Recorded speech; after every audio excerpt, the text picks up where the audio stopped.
Welcome to KidTime at Golden Prairie Community Church. I'm Denise, and I'm here to talk to you more about the Bible today. Now, last time we talked about how the Bible was the story of the world from the very beginning to what is going to be the very end, and how it was written from about 1400 BC all the way through to 100 AD, with a break in the middle where Jesus comes.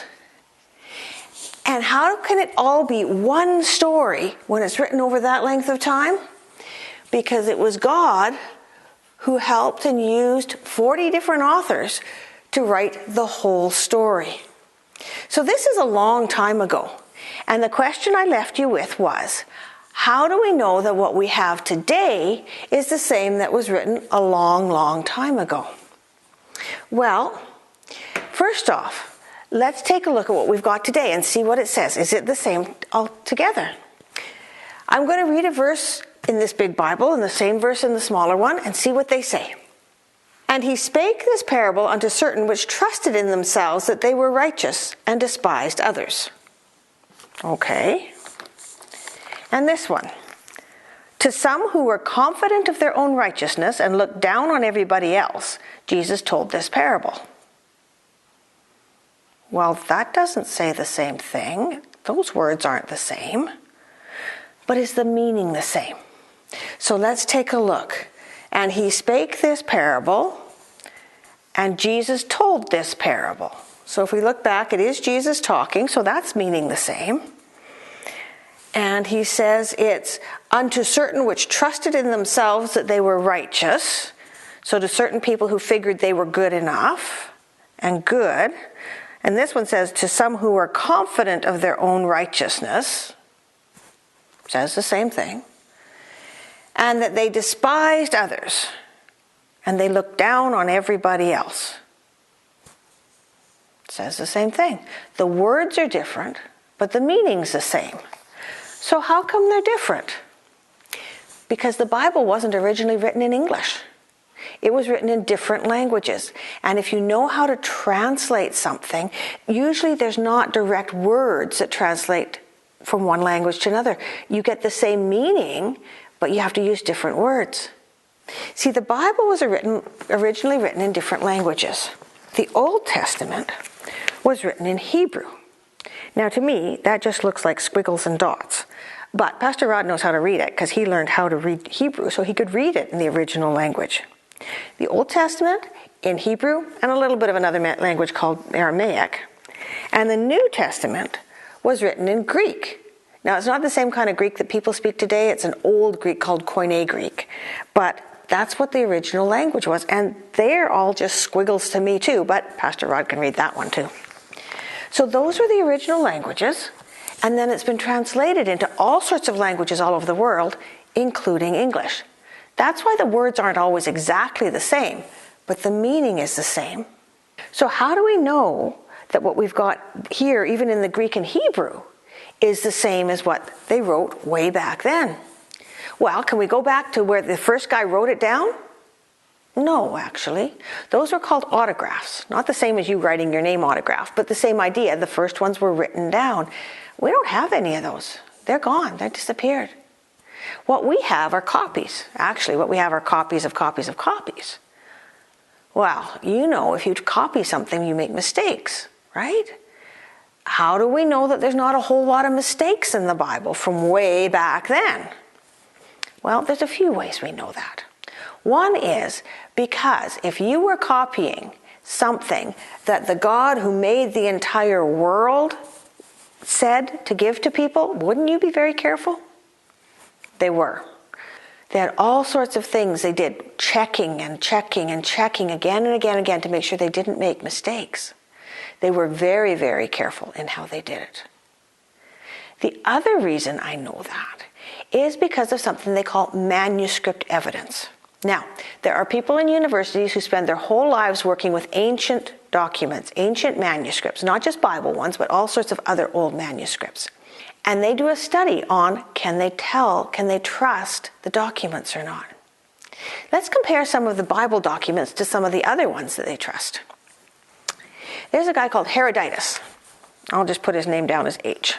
And he was a historian, and he wrote about a whole bunch of ancient wars. And when people want to know about those ancient wars, they'll take a look at Herodotus and see what he said about them. So how many manuscripts, how many old copies do we have of his? 8. And how close is the first copy to when he originally wrote it? 1,500 years. And yet they read Herodotus to find out what happened. Another one is Homer. Your mom and dad might have had to take Homer's Odyssey or Iliad in school, or university even. He wrote way back when, and we have 1,800 manuscripts of his, so way more than the other guy. And the closest we have in time, the closest copy we have to his original, is only 500 years. That's still a really long time. But that's a whole lot closer than this guy.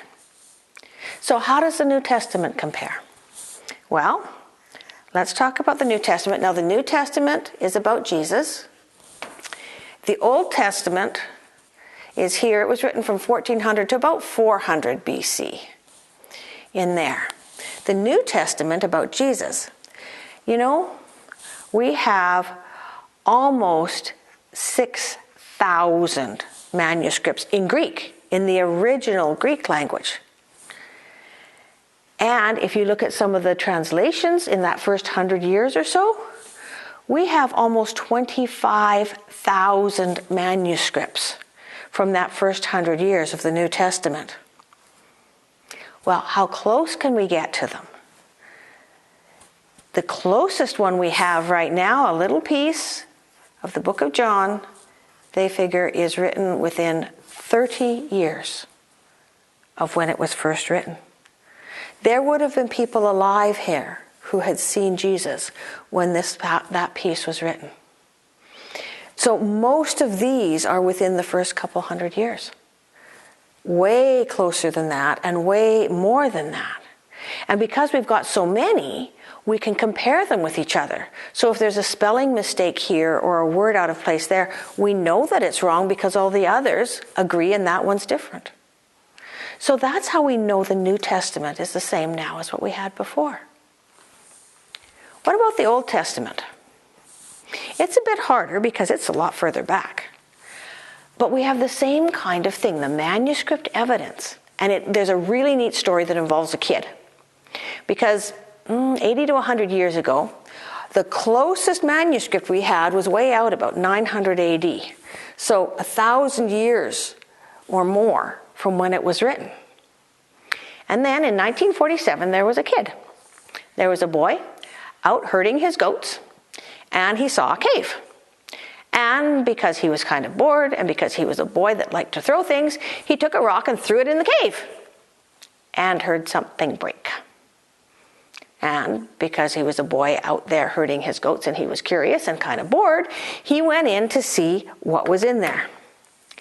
And what he found was a whole bunch of clay jars, and he'd broken one of them. And inside the clay jars were rolled up bits of parchment or calfskin vellum with writing on them. And he thought that's kind of cool. And he took it back to his family, and eventually his family looked at it and the community looked at it and said, I wonder if some of those people who go around poking around Israel looking for old stuff would be interested in these.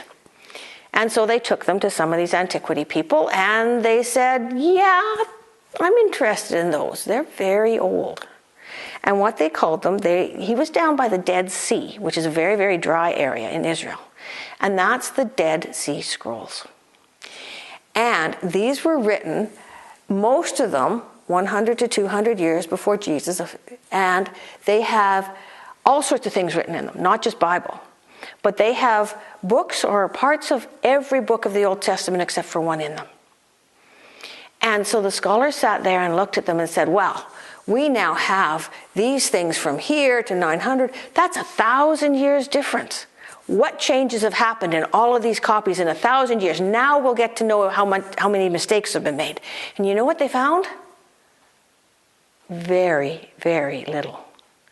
There was the occasional letter different or a couple of little things here and there.